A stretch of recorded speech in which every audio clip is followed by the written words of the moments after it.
pemeriksaan. Gimana tuh Bang Agus, mungkin bisa dijelaskan tadi pada saat di atas ditanyakan tentang apa aja nih? Oh, itu biar dijelasin sama pengacara saya.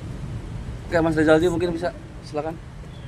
Hari ini tanggal 15 Januari 2025, Agus telah memenuhi panggilan polisi terkait laporan polisi dugaan tindak pidana pasal 372 yang dilaporkan oleh tim pembela kaum lemah. Kami sebagai pengacaranya Rizaldi Andriawan dan rekan kita advokat Pak siapa? Pak Raffi yang hadir untuk mendampingi, mewakili dan membela kepentingan hukum Agus. Laporan yang kita ajukan terkait penggelapan dana sumbangan sejumlah 1,3 miliar yang dilakukan oleh DS, NP, G, dan PB. Mereka ini adalah otaknya ya untuk melakukan pengalihan dana donasi atau sumbangan kepada korban bencana alam Nusa Tenggara Timur. Otaknya mereka adalah 4 orang ini. Mereka telah bersekongkol melakukan tipu muslihat untuk mengalihkan kepada korban bencana alam Nusa Tenggara Timur, sehingga Agus mengalami kerugian baik secara material maupun imaterial. Sehingga itu kita melaporkan atas perbuatan itu. Tadi Agus sempat diperiksa dengan 30 pertanyaan. Alhamdulillah Agus dengan didampingi oleh pengacara bisa menjawab semua pertanyaannya dengan lancar dan baik. Dan kita mengajukan beberapa bukti. Bukti yang kita ajukan adalah video podcastnya DS ya di akun YouTube-nya terkait meeting of men di sini untuk mengalihkan diduga kepada korban bencana alam Nusa Tenggara Timur. Yang kedua adalah bukti kwitansi pembayaran kepada rumah sakit JSI untuk pengobatan mata. Ketiga, bukti pengalihan dana sumbangan sejumlah 1 miliar dan 300 juta rupiah itu. Bang Agus sendiri sebenarnya sudah berobat belum sih sejauh ini? Gimana sih turunan? Apakah sudah berobat? Kalau untuk berobat sih ya kita jalani sih perobatan sih gitu, prosesnya sih udah pasti sih. Kapan mungkin akan berencana berobat? Mungkin ya, itu belum ada sih jadwalnya, mungkin Belum ada jadwal. Iya, habis minggu ini kali. Seminggu ya. Kan Bang Densu sebelumnya bilang kalau butuh dana berobat minta ke beliau gitu. Nah, mungkin tanggapan dari Bang Agus sendiri bagaimana? Kalau untuk tanggapan itu, DS ini tipu muslihat.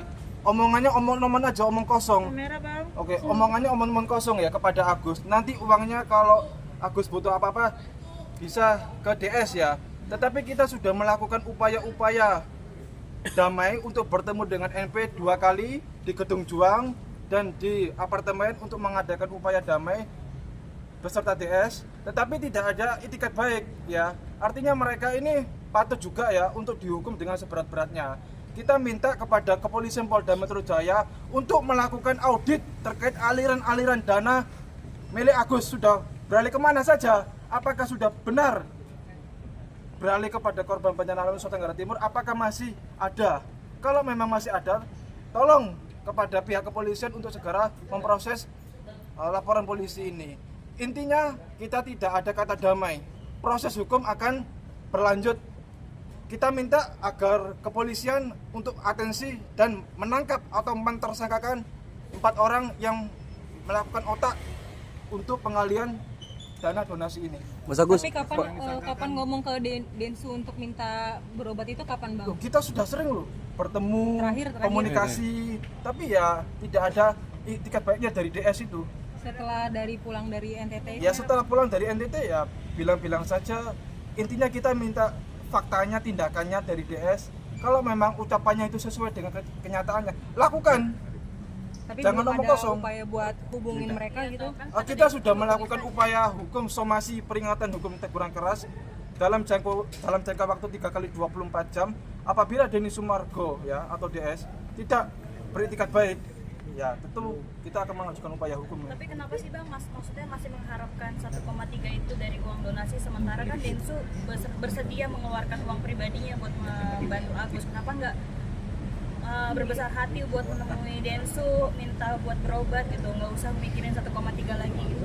Gini ya, buat teman-teman semua. Jadi terkait masalah uang 1,3 itu, jadi sebenarnya kita sebagai tim, ini kan soal prinsip hukum, baik lagi ya, ini Bang soal Raffi majuan dikit maaf. baik lagi ini soal prinsip hukum, dan kita juga harus mengajarkan edukasi kepada masyarakat bahwa kita tunjukkan bahwa memang ini adalah hak Agus mutlak. Jadi ini bukan sebagai hak dari yayasan, ataupun bukan dari hak Densu, ataupun bukan dari hak donatur lagi. Dikatakan suatu donatur itu semuanya kan juga kabur semua. Jadi bicaranya adalah ini adalah hak mutlak Agus yang kita sekarang sedang perjuangkan dan mengedukasi kepada masyarakat agar kita tahu bahwa sama-sama bahwa di sini ada peristiwa hukum dan apapun yang akan terjadi dan harus ada dipertanggungjawabkan secara hukum juga. Gitu aja. Artinya itu lebih penting daripada pengobatannya Agus sendiri, Bang. Ya sekarang makanya itu kenapa kita sekarang lebih fokus kepada uang 1,3, memang itu hak mutlak Agus dan itu memang untuk perobatan Agus. Nah sekarang bicaranya kenapa Agus sampai sekarang ada terkendala untuk biaya berobat, ya karena memang uangnya bukan ada di Agus tapi ada di yayasan. Dan mungkin ada beberapa bagian juga yang dari pengobatan Agus ada di Rembes itu juga belum ya? Ya, belum diberikan. Belum diberikan. Itu pun Rembes yang istilahnya uang ini kecil. Kalau memang untuk peruntukan Agus silakan dong kasih ke Agus gitu. Terkait masalah DS yang bicara bahwa nanti akan saya berikan, kalau memang dia punya jiwa sosial tinggi ya silakan aja. Jadi jangan merasa dia paling tinggi, pengen disamperin aja bawahnya. Silakan datang aja. Pengennya didatengin Bukan gitu. pengennya. Jadi nggak ada lagi istilah bahwa pertanyaan bahwa si Agus ini, bahwa klien kami ini tidak mau ataupun tidak bertiket lah. Kalau memang DS punya etikat baik dalam jiwa sosial dia, silakan datang sendiri ke klien kami. Berarti Agus sampai saat ini masih menunggu etikat baik tersebut dari Densu. Kita nggak fokus terhadap statement dari DS ya, kita hanya fokus kepada uang 1,3 itu merupakan milik hak Agus, sudah itu aja dulu. Artinya tidak menerima uang pribadi dari Densu untuk dibantu. Kalau dikatakan tidak menerima, tidak juga. Itu kan semua balik lagi atas niat DS seperti apa dan atas keinginan klien kami juga seperti apa nanti akan menanggapinya. Gitu. Mas Agus. Merasa sedih nggak sih, Bang? Setelah- Apalagi kan uangnya awalnya itu dari rekening kamu dan ditransfer ke rekening yayasan. Tapi sampai sekarang duitnya tidak dikembalikan juga ke dirimu nih. Malah dialihkan Ya untuk jelas orang lah, lain. itu sebagai sebuah permainan bagi mereka. Ya diolok-olok, ya itu kan kerja mereka, ngolok-ngolokin saya, orang sakit seperti saya gitu. Ya apapun olok-olokan mereka sebagai ini, ya mereka sama netizen ya saya lagi yang jadi korban, begitu terus gitu, sampai kapan gitu. Ya setidaknya ya ingatlah janji-janji manis mereka, janji yang benar-benar mereka janjikan ke saya, itu aja sih gitu. Mas Agus, setelah tahu dana donasi ini pindah ke NTT, langsung kecewa nggak sih Mas maksudnya? Ya Atau kan marah kalau- gitu, Mas? Kalau pasti kecewa ini pasti kecewa lah gitu. Ya itu kan sebagai bahan olok-olokan mereka buat saya jadinya gitu. Mereka niatnya ngebantu apa mau mempermainkan saya atau mau intimidasi saya sih sebenarnya gitu, mau eksploitasi saya. Berarti saya ini sebagai subjek dong buat mereka untuk dibuat sebagai penarik mereka gitu. Jadi sebuah permainan mereka untuk dana donasi. Ya setidaknya mereka kalau punya jiwa sosial yang tinggi janganlah seperti itu, hargainlah gitu. Kalau memang mau membantu orang ya dibantu benar-benar, jangan membantu itu setengah-setengah gitu. Jadi Itu merasa aja Agus sih. jadi merasa Sampai terhianati kapan nggak sih mau Mas Agus? memperjuangkan Ya pasti dong, kalau merasa terhianati pasti terhianati dong. Karena kan di situ juga katanya kemarin itu ke yayasan dititipkan, dimonitoring, tapi sampai sekarang mana buktinya, nggak ada. Hanya ada janji-janji manis terus, nggak ada buktinya. Kalau misalnya nanti dana ini dipakai akan saya sikat, mana perkataan itu, buktinya mana sekarang diganti? Nggak ada kan gitu kata-katanya. Saya akan ganti, katanya gitu. Kalau misalnya terpakai nanti sama si Tete, saya ganti katanya gitu. Kalau misalnya ini, tapi buktinya nggak ada sampai sekarang, hanya janji-janji aja. Mas Agus sampai kapan mau memperjuangkan uang 1,3 miliar? Kita jalanin prosesnya aja, itu aja sih.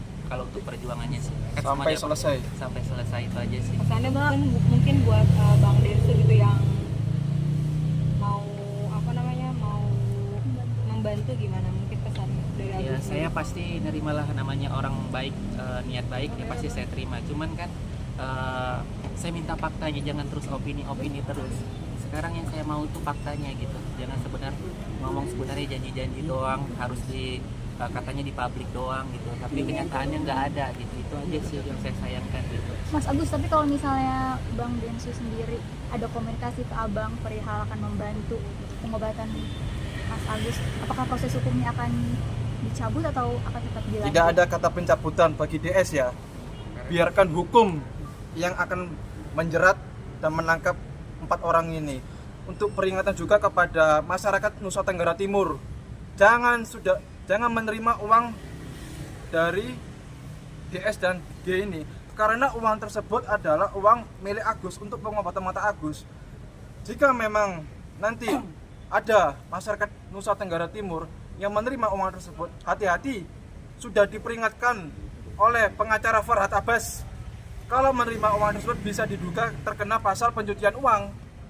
Kalau memang ada bukti ya, nanti ada penerima dari DS dan GT, maka kita akan segera melaporkan bagi penerima-penerima manfaat itu yang dari Nusa Tenggara Timur itu. Kita sudah peringatkan, tetapi tetap saja menerima. Ya, tentu saja kita ada langkah upaya hukum untuk masyarakat NTT itu nanti. Diberikan Bang dalam bentuk Barang itu. Sekalipun dibelikan untuk barang, kalau memang ada bukti kwitansi, ada saksi yang mengetahui saya menerima dari uang G dan DS ini, maka kita akan siap melaporkan terkait dugaan tindak pidana pencucian uang biar hukum yang menjerat masyarakat ini. Bang Agus, ini kan artinya kan uang tidak tersalurkan ke dirimu dan juga pengobatan terlambat. Hingga sekarang tuh penglihatanmu makin gelap juga ya. Gimana nih Bang Agus, rasa kecewa dan rasa sedihnya Bang? Iya, kalau rasa kecewa banget ya. Kalau mata sih udah dibilang kan, udah memang nggak ada lagi yang bisa dilihat, udah gelap semua. Apa yang mau dilihat lagi gitu? Ya cuma ngelihat mereka doang tuh, gimana tuh perbuatan mereka ke saya, itu aja sih gitu. Jiwa sosialnya mana? Jiwa sosialnya, nah, itu aja sih. Sebenarnya untuk Tapi rencana akhirnya- operasi kapan sih Bang? Hah? Sebenarnya rencana operasi itu kapan gitu seharusnya? Seharusnya kan untuk masa-masa pengobatan saya kemarin udah habis ya. Jadi Harusnya kapan tuh? harusnya kan kemarin itu sih gitu. Kan ada Dan? masalah-masalah seperti ini, semuanya seperti ini jadinya. Udahlah, apa boleh buat gitu. Ya setidaknya mereka udahlah upayain aja, jangan janji-janji fakta, jangan janji manis, udah itu aja sih. rencana ke Singapura gimana? Katakan mau berobat ke Singapura. Apalagi waktu itu sempat Bang Krisna menjanjikan juga akan membantu pengobatan Bang Agus, gimana tuh Bang? Iya, kalau Pak Krisna kan udah terbukti, dia udah membantu saya. Untuk membantu Agus, Iya, Pak banyak Krisnanya. membantu saya, iya. Gitu. Iya, Operasi buat matanya itu kapan? ya untuk saat ini Agus juga berobat untuk pengobatan mata setiap minggu, dan untuk proses hukum juga tetap dilakukan untuk memperoleh haknya itu. Rencananya yang katanya mau ke Singapura itu kapan Bang? Ya kita nanti lihat dulu perkembangannya kan. Itu di sana juga butuh biaya-biaya lain gitu ya. Tapi Mas Agus yang diprioritaskan saat ini berobat atau keadilan uang ini Mas dari Mas Iya, Agus sendiri? terutama pengobatan saya Pengobatan sih, mata. ya proses pengobatan untuk kulit saya ya, itu paling utama sekarang gitu sih. Kalau mata kan memang udah nutup dua-duanya juga gitu. Kalaupun nanti mau dijalankan operasi, mungkin itu akan paling sekedar menggantikan bola mata menjadi bola mata yang replika lah gitu, yang palsu gitu sih gitu. Itu aja sih gitu. Bang Agus, ini kan di tengah dirimu memperjuangkan hakmu ya, sempat juga mendapat bullying dari para netizen. Gimana nih kamu menguatkan mental kamu? Apalagi kan perkataan netizen kan bisa dibilang kan cukup menyakitkan gitu. Ya, ini udah lama, 4 bulan juga udah menyakitkan. Mereka mau nambah-nambahin, terserah mereka, saya sudah nggak bisa berkomentar. Ya mereka mungkin nggak ngerti posisi saya, gitu aja sih, gimana sakitnya gitu. Nah, jadi kan kita bicara